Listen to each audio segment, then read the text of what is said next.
You must have been high, I guess. Thank you for cutting that right off for me.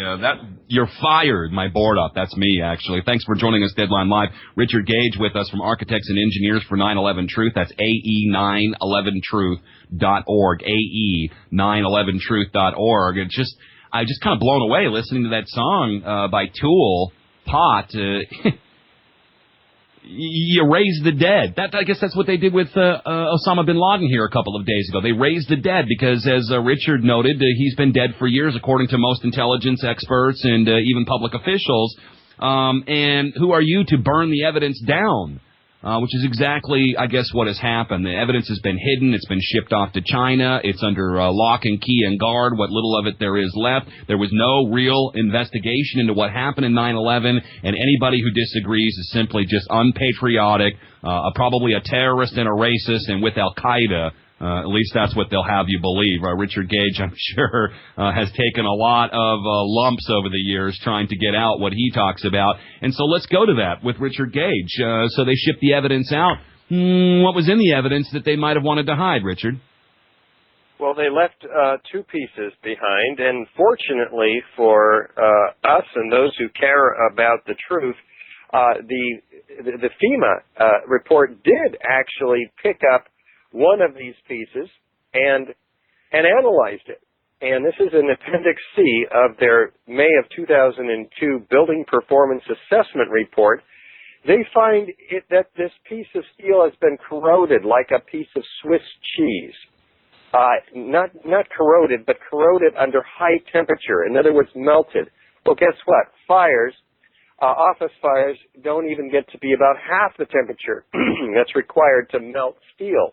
And yet this piece of steel and a lot of other pieces of steel documented at World Trade Center 1 and 2 in the basement, in the debris pile, they were melted as well. Well, it takes 2,700 degrees to melt steel. And by the way, the first responders, the structural engineers, the cleanup workers found several tons of molten steel, as they called it. It turns out to be molten iron. Tests reveal it. There's molten iron droplets found in all the World Trade Center dust by the U.S. Geological Survey. This proves that, it's iron. Where does iron come from? It's not iron from steel because it doesn't have those alloys. It is elemental iron. And B, that elemental iron was exceeded 3,000 degrees because it is atomized as a liquid in the air, cools and falls with all of the dust. And the only rational explanation for this is thermite, an incendiary used by the military to cut through steel like a hot knife through butter. And the chemical evidence of thermite is, in fact, in these molten iron microspheres as well, previously molten iron, throughout all the World Trade Center dust, as well as in huge pools under the debris piles. Well, this is evidence of the use of thermite. There is no other way around it. But as if that's not enough, there is also found in the World Trade Center dust by an international team of scientists led by Niels Harrit in Copenhagen. They find small red-gray chips of nanothermite composite explosives. This is fascinating. They're about a 16th of an inch long, the largest one. And they are composed of this dual layer. The red layer has in it particles of iron oxide and aluminum powder, the key components of thermite, that are 1,000 times smaller than the human hair. These are perfectly intermixed in the ratio to become thermite.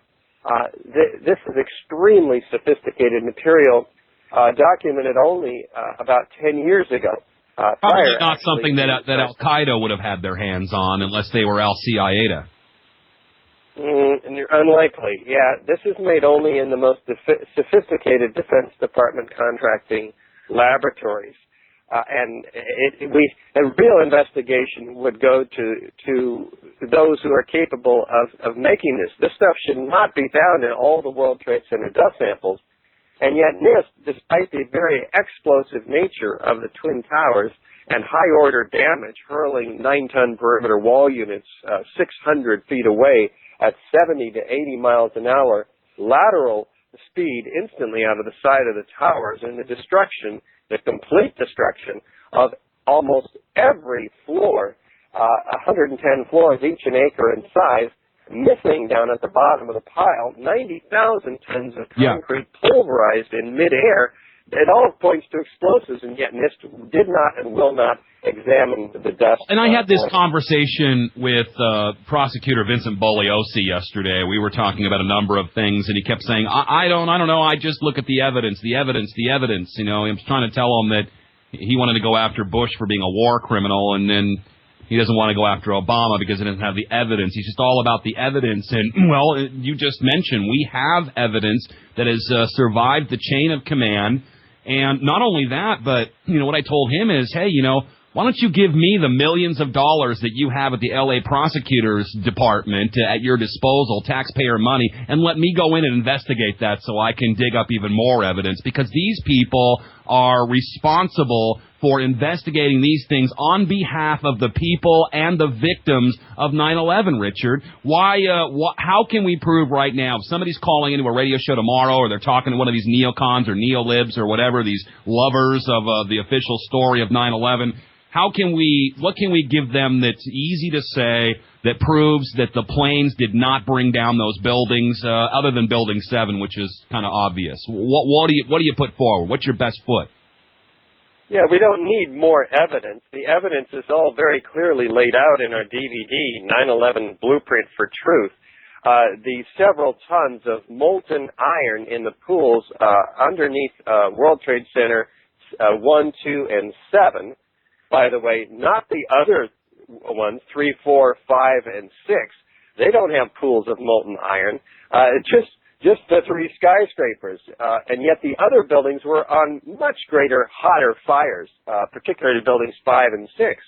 And so that is direct evidence. Several tons of molten iron. We have the photos. We have the videos of it pouring out of the South Tower 20 minutes prior to its collapse. Bright orange, white hot liquid, which is obviously steel or iron, in this case iron.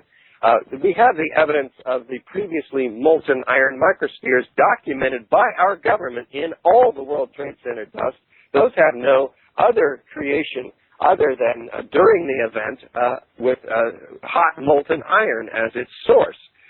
We have the evidence of unignited high-tech nanothermite composite explosives in all 4 samples documented by this international team of scientists in the Bentham Open Chemical Physics Journal, which stands uncontested for a year and a half.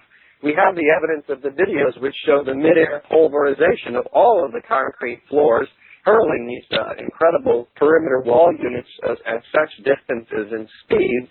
We have the evidence that in the videos that there's no 12-story section in the case of the North Tower, pushing the rest of the building down, driving it down.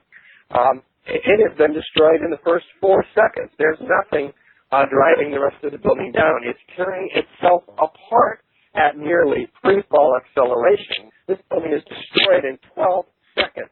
The exterior skin of it is almost all steel. There's more steel than windows when you look at this building during construction. Is there anything to, hey, pal, why don't you prove that office fires and burning paper and printers and chairs and carpets brought down a 47-story building with core columns? How come we don't ever turn that around on them and go, you can't prove your story? I mean, is the burden of proof on us or on them? Well, we've proven our story, first of all. That aside, I agree. But how is it they never have to really prove their story? I mean, it's the same thing with this bin Laden kill. They don't actually have to prove it. Just trust them.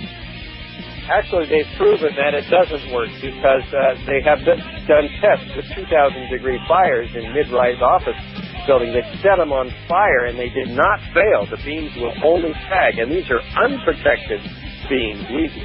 Building 7 has fireproofing over all the core columns and beams. Hey, Richard, can you stay with me for 5 more minutes after the hour, because I do want to tell people again how to find you, how to get Blueprint for Truth, where you're going to be at, and how they can get involved. Hey, this is Jack Blood, host of Deadline Live. For years now, I have been cheating the multinational pharma cartels and have avoided extensive doctor bills by taking Enerfood products every day. These are the products that the powers that be do not want you to know about, and with Codex Alimentarius legislation are actively trying to ban. Why? Because if you take Enerfood coconut milk powder and switch to all organic NutriCafe coffee and Cocoa Mojo, you won't need them. Go to enerfood.com today to learn more about how a daily, inexpensive intake of nature's superfood will increase your immune system by flushing out toxins, and how this will increase your energy, stamina, and focus. You know, you can't take on the New World Order from your couch. enerfood.com, or give them a call today. 866-762-9238. 866-762-9238. Tell them Jack Blood sent you. Jack Blood here for DeadlineLive.info. DeadlineLive.info is a consortium of news reports, all of it free, from video to exclusive commentary. You're going to find a take you may not be hearing anywhere else right there at DeadlineLive.info. We also believe that doing business with fellow truth seekers is the key to freedom. Vote with your dollars, not for the lesser of two evils. So we have designed a way for you to get noticed within our network for pennies on the dollar. Simply go to DeadlineLive.info, look at the top right-hand side, donate a minimum of $9.11, appear on our scroller for up to 30 days. Tens of thousands of people will see your link and or shout out your favorite link at the very top of our website. It helps us, it pays for the website for our webmaster, and it funds our investigative reporting. Go to DeadlineLive.info, check it out now, get involved, and get noticed for your business. Stay bold.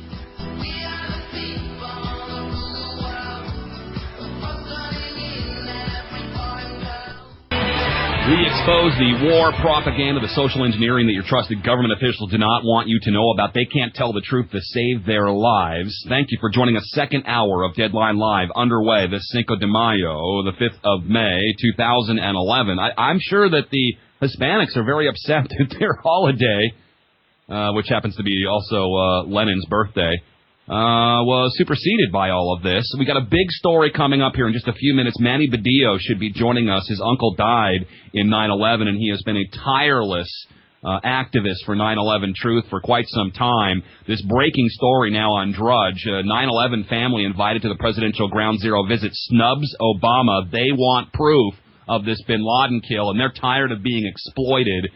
Richard Gage with us from Architects and Engineers for 9/11 Truth, AE911truth.org. They have 1,492 verified architectural engineer professionals, 11,882 other supporters who have signed a petition demanding that Congress put forth a truly independent investigation. The resources on this website are absolutely amazing, and you go out and you get 9/11 Blueprint for Truth. You give this to everybody, and even people that have been skeptical of how you have been phrasing things, how you have been contradicting the official government media New World Order story of 9/11 will look at something like this and scratch their head and go, you know, maybe there is something to all of this. So it's very professionally done.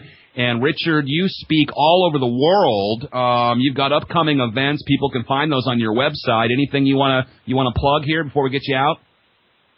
Yeah, I want to make sure that everybody realizes, like you said, you can't be a patriot from your couch. At least get on your computer and send the AE911truth.org link to every architect and engineer in your community that you can find, and everybody else that you know, because this is a key tool. We can be used as a point of credibility, and we're really willing to bend over backwards to do just that. That's why we spent 10 cities. We went to 10 cities in the Midwest last month. This month we're going to Atlanta, Georgia, on May 21st. With Cynthia McKinney and Luke Radowski at the First Iconicom Baptist Church in Atlanta, Georgia. That's on the 21st. Yeah, and then we're going to be touring Europe once again in Ireland, Scotland, Wales, England, and Amsterdam, June 10th through the 26th.